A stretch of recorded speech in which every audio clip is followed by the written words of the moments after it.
그 성경을 읽다가 보면은 이제 참 공감이 되고 머리가 끄덕거려지는 이런 부분을 만날 때도 있지만, 어떨 때는 우리 인간의 머리로는 도저히 이해가 안 되는, 또 우리 인간의 그 상식선에서는 수용하기 어려운 그런 난감한 말씀을 맞닥뜨릴 때도 참 많이 있습니다.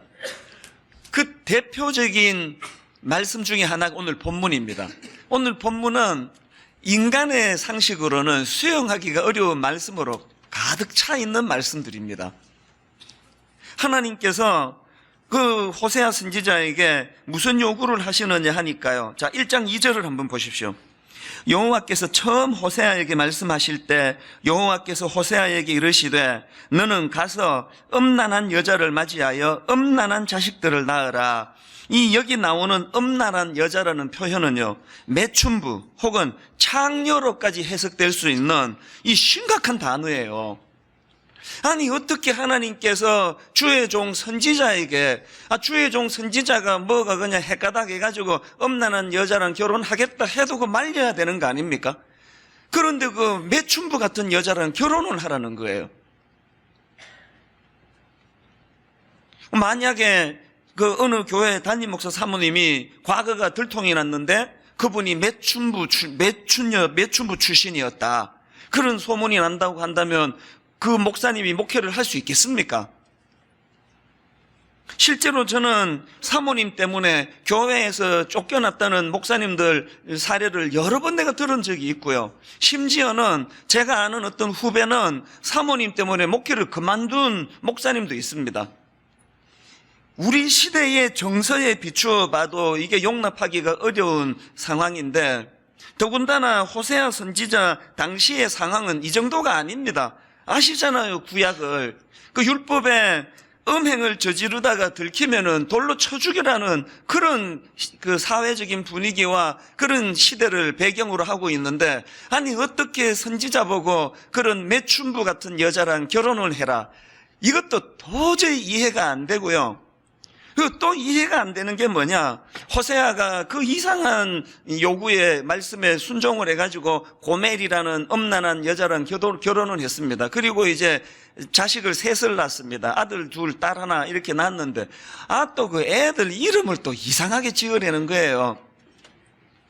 큰애를 낳았더니 아들이에요. 그랬더니 하나님께서 어떤 이름을 주시느냐, 3절부터 한번 보십시오. 이에 그가 가서 디블라임의 딸 고멜을 맞이하였더니 고멜이 임신하여 아들을 낳음에 여호와께서 호세아에게 이르시되 그의 이름을 이스라엘이라 하라. 이 이스라엘은 지명이에요. 그 사마리아와 갈릴리 사이에 있는 그 지역을 가리키는 지명인데, 왜 하나님은 이런 지명을 그 아들 이름으로 그렇게 지으라고 하시는가? 그 4절 하반절에 보면 힌트를 좀 얻을 수 있습니다. 조금 후에 내가 이스라엘의 피를 예후의 집에 갚으며 이스라엘 족속의 나라를 폐할 것임이니라. 여기 보면 하나님께서 지금 이스라엘이라는 지명하고 예후라는 그 인물을 결부시키는 것을 볼 수 있는데요. 이 예후는 어떤 사람인가 하면은 쿠데타를 일으켜가지고 당시 그 아합 왕, 권력을 갖고 있던 아합 왕을 위시해가지고 권력을 쥐고 있던 오므리 왕과 사람들을 대량 학살했던 인물이에요. 그 대량 학살이 일어났던 곳이 그게 이스라엘이에요. 그래서 그 제임스 림버그라는 주석가는 이런 설명을 했습니다. 자녀의 이름을 이스라엘이라 칭한다는 것은 오늘날 자녀의 이름을 아우슈비츠나 히로시마로 짓는 것이나 마찬가지일 것이다. 이게 얼마나 난감한 하나님의 요구이십니까? 둘째를 낳았더니 딸이에요.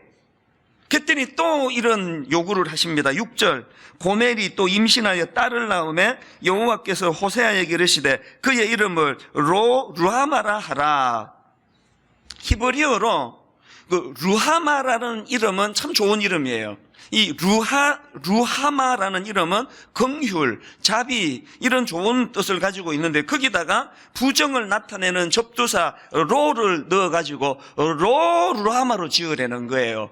그러니까 이걸 직역하면은 긍휼을 받지 못한 사람, 이렇게 해석이 된 이름이에요. 누가 딸을 낳고 이런 이름을 짓고 싶겠냐고요.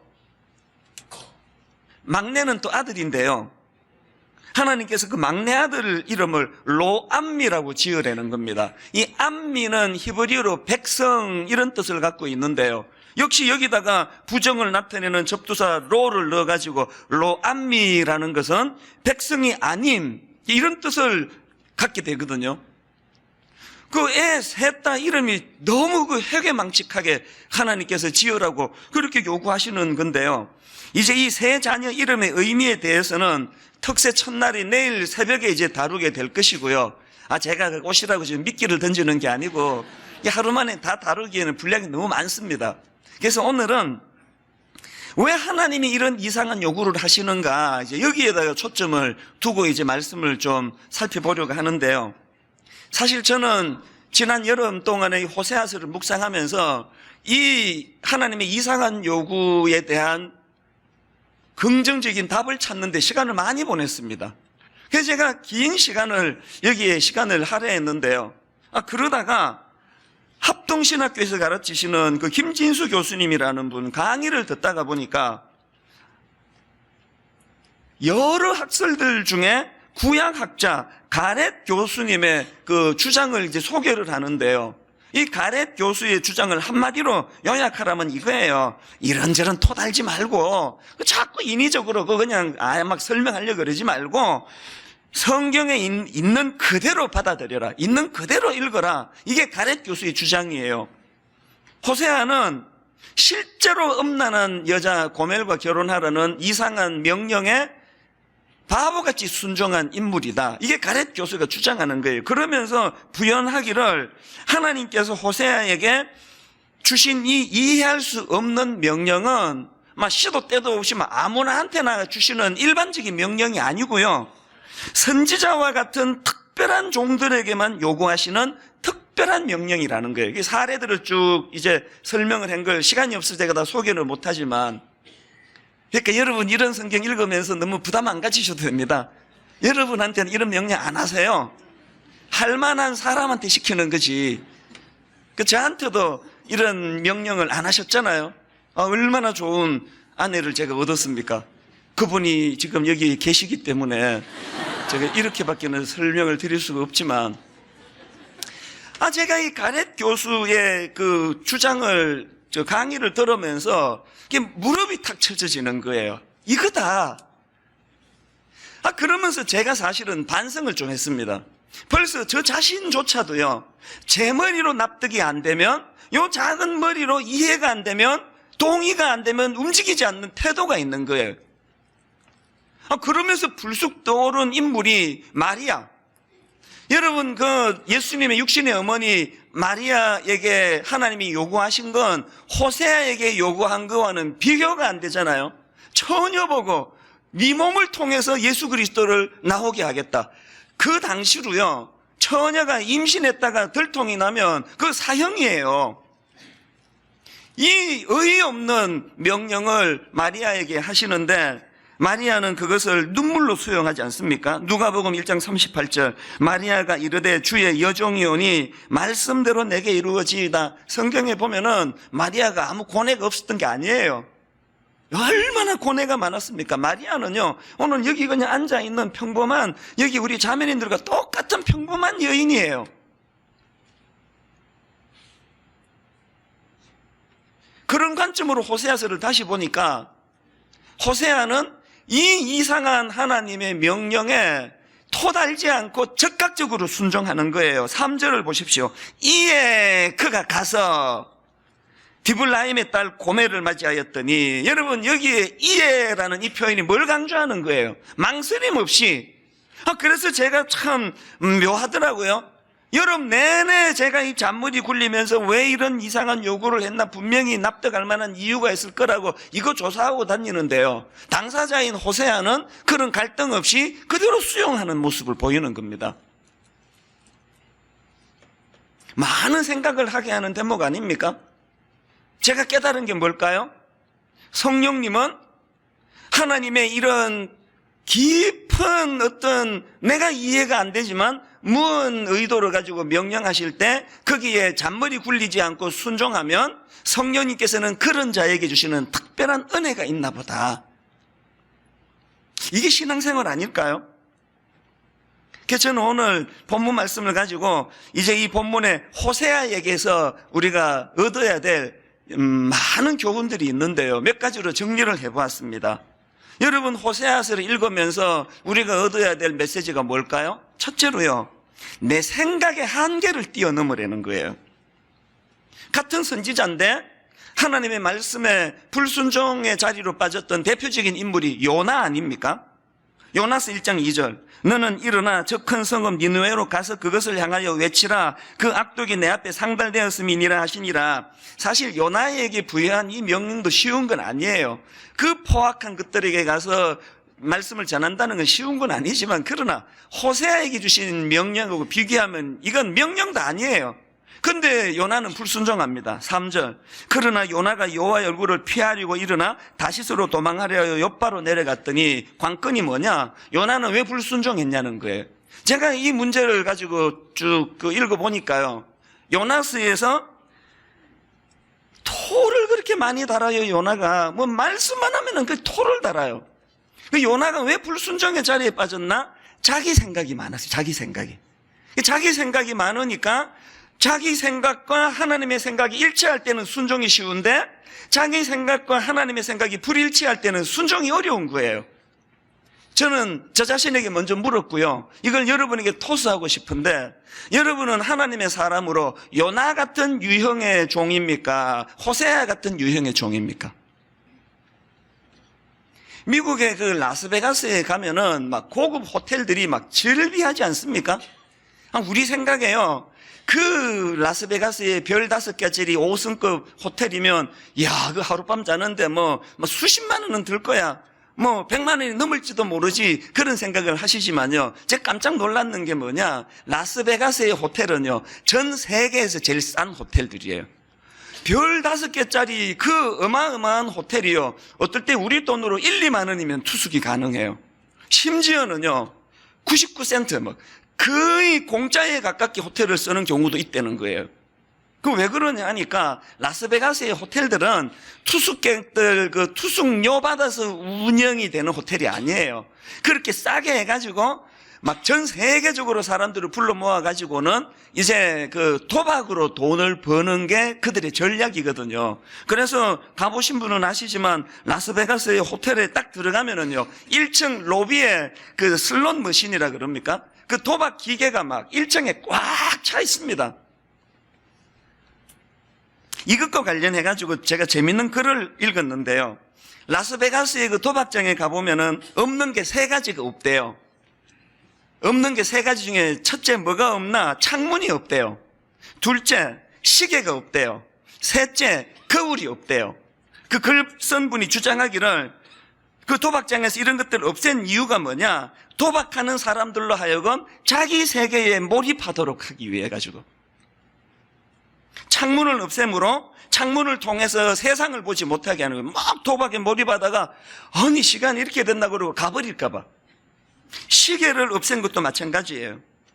거울을 없앤 것도 그 거울을 통해 가지고 자기 자신을 보지 못하도록, 돈독이 올라가지고 눈에 핏발에서 있는 자기 모습을 보면 정신 돌아올까 봐 그 거울이랑 다 없앤 거예요. 제가 제 아내한테 이야기를 해줬더니, 백화점도 그런데? 그런 얘기를 하더라고요. 백화점에도요, 창문이 없고 시계가 없는데 거울은 있대요. 거울은 그거 보고 사라고. 이게 다 똑같은 원리 아닙니까? 제가 그 라스베가스의 도박장 글을 읽다가 든 생각이 뭐냐 하면은, 이게 사단의 전략 아닙니까? 우리가 우리 생각에 몰두하고 우리 몰두된 생각으로부터 헤어나오지 못하도록 모든 에너지를 집약해서 공격하는 게 사단의 공격 아닙니까? 그래서 참 가슴 아픈 건요, 믿음이 좋다는 사람조차도 이 올무에 빠지는 경우가 많아요. 자기가 경험한 그 신앙세계밖에는 인정을 하지 않는 태도. 그래서 자칫 잘못하면 믿음 좋다는 사람 중에 부작용이 좁아요.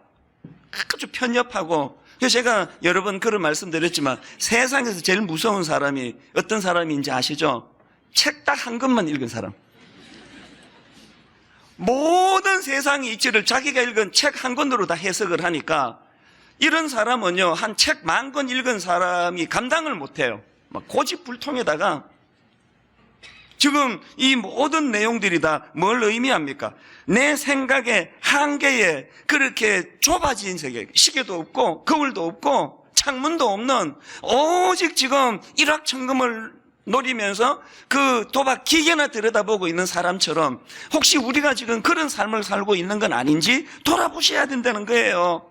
그래서 하나님께서는 이런 좁은 시각을 가진 인생들을 향해서 이사야 55장 8절 9절에서 이런 호소를 하십니다. 이는 내 생각이 너희의 생각과 다르며 내 길은 너희의 길과 다름이니라. 여호와의 말씀이니라. 어떻게 다릅니까? 이는 하늘이 땅보다 높음 같이 내 길은 너희의 길보다 높으며 내 생각은 너희의 생각보다 높음이니라. 여러분 한번 생각을 해보세요. 하나님을 내 머릿속에 속 집어넣으려고 팔 자르고 다리 자르고 머리 자르고 몸통 자르고 하나님을 내 상식의 수준으로 갖다가 집어넣을 것 같으면 뭐하러 예수 믿느냐고요. 하나님은 그렇게 내 머리에 속 들어올 만큼 간단하신 분이 아니에요. 작은 분이 아니에요. 내 머리가 이해되는 것만 요구하시는 분이 아니고 그 한계를 뛰어넘는 분이세요. 그렇기 때문에요, 마르셀 프루스트라는 분이 이런 말을 했습니다. 진정한 발견의 항해는 새로운 땅을 찾는 것이 아니라 새로운 눈을 갖는 것이다. 아, 이게 너무 멋진 말 아닙니까? 다시 한번 들어보세요. 진정한 발견의 항해는 새로운 땅을 갖는 것이 아니라 새로운 눈을 갖는 것이다. 신앙세계가 이런 거예요. 하나님이 이미 성경을 통해 우리에게 다 보여주셨어요. 뭘 새로운 걸 우리가 보겠습니까? 눈이 바뀌면 돼요. 저는 이 호세아서를 읽으면서 우리가 구하고 또 구해야 되는 게 자기 생각을 뛰어넘어 순종하는 그 호세아의 아름다운 순종의 모습하고 그런 자들에게 주시는 성령님의 놀라운 견인, 함께 하심이 너무 부러운 거예요. 자, 그런가 하면은 두 번째로 본문의 호세아에서 우리가 배워야 될 교훈이 뭐냐? 하나님의 심정을 공감하라는 겁니다. 자, 여러분, 참 이해가 안 되는 요구를 호세아가 쉽게 순종하며 수용했는데 어떻게 가능했느냐?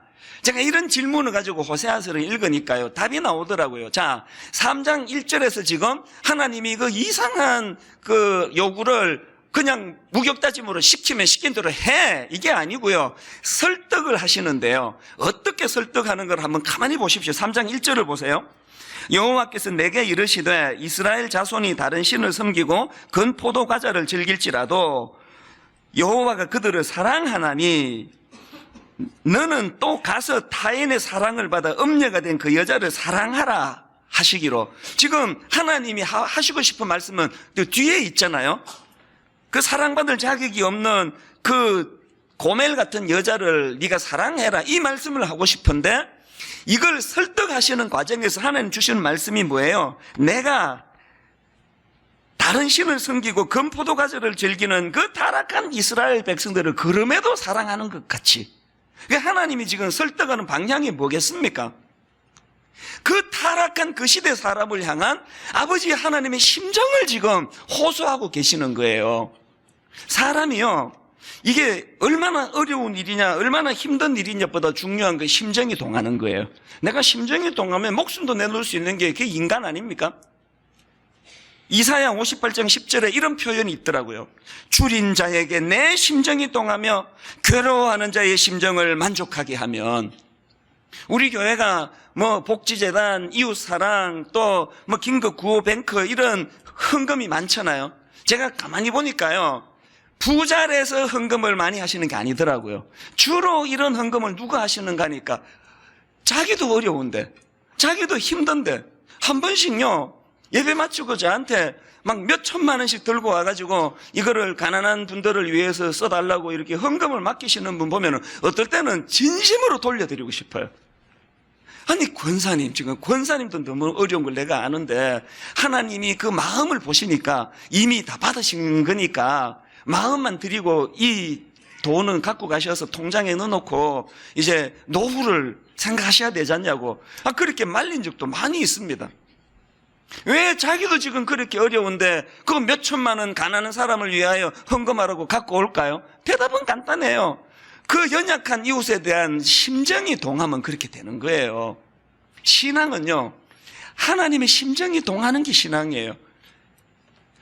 바알 종교만 기계적으로 그냥 뭐 까라면 까, 이 군대 용어로 이 바알 종교나 그러지, 하나님은 그런 분 아니에요. 우리가 기계적으로 뭘 순종하는 게 아니라 그 이전에 그 타락한 시대를 향한 하나님의 심정을 우리가 동하기를 원해요.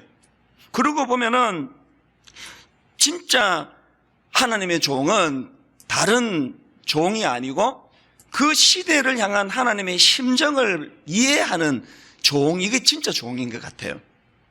그러니까 이런 맥락에서 호세아 4장 6절 말씀을 보면요, 하나님이 이런 탄식을 하지 않습니까? 내 백성이 지식이 없으므로 망하는도다.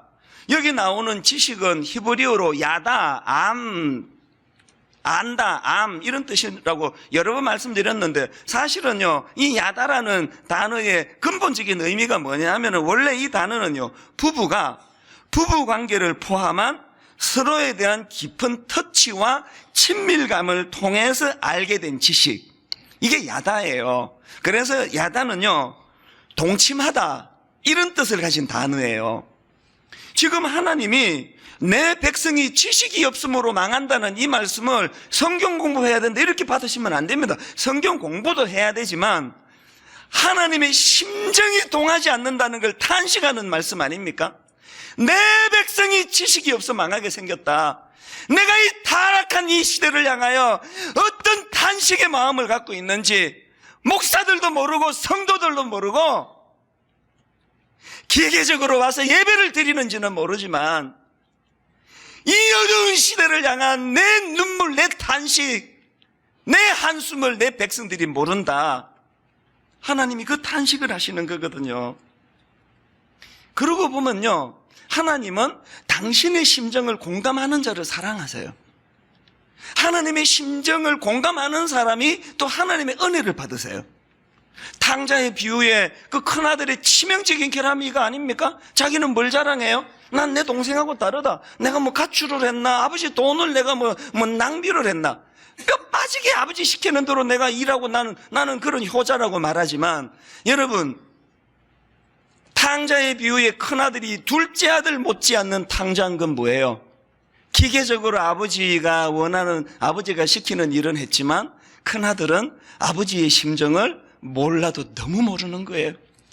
세상에 그 방탕한 둘째 아들을 품고 손에 가락지를 끼워주시고 송아지를 잡아 잔치를 배설하며 죽은 아들이 살아왔다 기뻐하시는 아버지의 심정을 하나도 모르는 큰아들. 그래서 그 큰아들도 탕자라는 거예요. 여기 우리 연로하신 아버지 어머니 많이 계시잖아요. 여러분, 연로하신 우리 아버지 어머니가 자식들 키워가지고 일확천금을 노립니까? 이것들한테 그냥 막 몇백만 원 내가 뜯어내야 되겠다, 우리 어머니 아버지가 그걸 원하세요? 우리 연로하신 부모님이 원하는 건 하나 아닙니까? 이 자식들이 부모가 나이 들어가는 것이 얼마나 외로운 것인가를, 늙어감이 얼마나 서러운 것인가를 공감해 주기를 원하는 거 아닙니까? 신앙은요, 하나님의 마음을 공감하는 거예요. 오늘 큰아들 같은, 탕자의 비유의 큰아들 같은 크리스찬이 양산되는 현실이 가슴이 아픈 거예요. 저는 성령님께서 은혜 주셔서 저와 여러분에게 이 시대를 향한 하나님 아버지의 마음을 공감하는 믿음이 생겨나게 되기를 바랍니다. 그런가 하면은 세 번째로 호세아에게서 배워야 될 교훈이 하나 더 있는데요, 그 하나님 심정에 공감했다면 그 에너지를 이웃을 공감하는 것으로 흘려보내야 된다는 거예요. 3장 1절을 다시 한번 가만히 보십시오. 여호와께서 내게 이르시되 이스라엘 자손이 다른 신을 섬기고 금포도 과자를 즐길지라도 여호와가 그들을 사랑하느니, 그 다음에 너는 이것을 알아주기 바란다, 이렇게 기록이 된 게 아니에요. 다시 보세요. 여호와께서 내게 이르시되 이스라엘 자손이 다른 신을 섬기고 금포도 과자를 즐길지라도 여호와가 그들을 사랑하나니, 그래서 너도 또 가서 타인의 사랑을 받아 음녀가 된 그 여자를 사랑하라. 네가 이 내 아버지 하나님의 심정이 통했다면 너도 절대 사랑받을 자격을 상실해버린 고멜을 네가 사랑하는데 에너지를 써라, 이 말씀이거든요. 구약 이사야서는요, 호세아서에 못지않게 타락한 백성을 향한 하나님의 분노의 말씀이 쏟아지는 말씀이 이사야서 아닙니까? 막 엄청난 하나님의 격분의 말씀이 쏟아지는데, 여러분 그 이사야서에서요 40장 1절에 보니까 하나님이 이런 부탁을 하십니다. 너희의 하나님이 이르시되 너희는 위로하라, 내 백성을 위로하라. 현대인의 성경으로 이걸 보니까 1절 2절입니다. 너희 하나님이 말씀하신다. 너희는 위로해라, 내 백성을 위로해라. 너희는 예루살렘 사람들을 격려하며 그들에게 고난의 날들이 끝나고 그들의 죄가 용서되었다고 말해주어라. 그들은 자기들의 죄에 비해 갑절이나 무거운 형벌을 받았다. 이게 가족 공동체를 영위한 사람은 다 알아요. 나는 지금 네 형을 혼내키지만 니들은 형한테 그런 눈으로 보면 안 돼. 이 부모의 마음이 하나님의 마음이거든요. 그 애를 키우다 보면 애들이 어릴 때가 아주 얄미울 때가 있습니다. 지 형이 뭘 잘못해가지고 그냥 이제 부모는 또 협박의 또 달인 아닙니까? 때릴 마음도 없으면서 막 협박하면서 이 자식이 그냥 뭐가 되겠니? 네가 그래서 인간이 되게 오늘 한번 좀 맞아보자. 그러면서 둘째야, 맷 좀 가져와라. 그냥 음포 놓느라고 그랬는데 이 둘째 모든 하던 일을 내려놓고 맷 찾으러 다녀요. 막 열어보고 막 신발장 서랍장 열고 막 없으면 안절부절해. 이 사이에 아빠 마음 변하면 어떡하나 싶어가지고 막 정신 없어가지고 막 도저히 안 되면요 주걱이라도 갖다 줘요. 매가 없어가지고 이거 찾았다고. 그러면요 부모 입장에서 둘째를 더 때리고 싶어요. 애들이 어려서 그렇대지만 이게 영적으로 우리의 모습 아닙니까? 여러분, 하나님은요 나는 비록 저들을 나무라고 저들을 징계하지만 니들은 그러지 마라. 네가 하나님의 그 심정이 동했다면 연약한 이웃에 대하여 그 공감하는 마음으로 그들을 섬겨라. 오늘 여기에 저는 참 부끄러움을 느낍니다. 자, 그러면 여기서 중요한 포인트 한 가지. 그럼 호세아는 그럼 그 타락한 시대를 위한 희생물입니까? 여러분, 호세아는 고멜이라는 그 악한 여자에게 희생된 그런 인생입니까? 절대 그렇지 않습니다. 제가 이 문제가 또 하나의 큰 이 질문이 제가 해결해야 될 고민거리더라고요. 하나님이 한 인생을 파멸시키면서 또 다른 한 인생을 도우라고 하시는 건가? 제가 이 질문을 가지고 호세아서를 읽다가 그게 아니라는 너무나 중요한 구절 하나를 발견했는데요. 자, 호세아 3장 2절이 그 구절입니다. 1절부터 다시 한번 보세요. 여호와께서 내게 이르시되 이스라엘 자손이 다른 신을 섬기고 건포도과자를 즐길지라도 여호와가 그들을 사랑하나니 너는 또 가서 타인의 사랑을 받아 음녀가 된 그 여자를 사랑하라 하시기로. 그랬더니 호세아의 반응이 2절. 내가 은 15개와 보리 한 호멜 반으로 나를 위하여 그를 사고. 이게 눈이 번쩍 뜨이는 말씀이에요. 여러분, 호세아가요 1장에서 맨 처음에 하나님의 그 말도 안 되는 명령을 받았을 때는 기계적으로 순종한 거예요. 1장 3절에 보니까요, 이에 그가 가서 디블라임의 딸 고멜을 맞이하였더니, 여기 보면은 이게 그냥 기계적인 그런 순종 아닙니까? 그랬는데 놀랍게도 3절은요 더 어려운 숙제거든요. 사실 그렇게 그냥 자격도 없는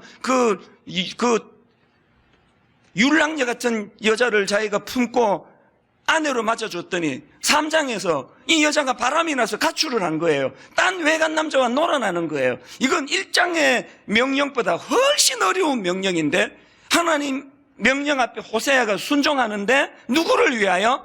나를 위하여, 나를 위하여. 이게 뭘 의미하겠습니까? 제가 이 구절을 통해 발견한 게 뭐냐? 여러분, 때로 하나님은요, 우리가 수용할 수 없을 만큼의 큰 사명을 주시는 분이기도 하지만, 그러나 그 사명을 눈물로 순종하고 수용하는 자에게는 그거를 감당할 수 있는 힘도 주시는 분이라는 거예요. 그렇게 수용할 수 없는 그 매춘부 같은 여자를 아내로 맞아서 결혼을 했더니 호세아에게 예기치 않은 기쁨이 찾아온 거예요. 그 안에 그 가정생활의 기쁨이 얼마나 컸으면 그 아내를, 가출한 아내를 찾으러 가는 게 절망이고 고통이고 하나님이 시키니까 억지로 하는 게 아니라 나를 위하여 찾을, 나를 위하여. 이 신비를 아세요? 우리의 문제가 뭐예요? 결혼 생활이 왜 지지부진합니까?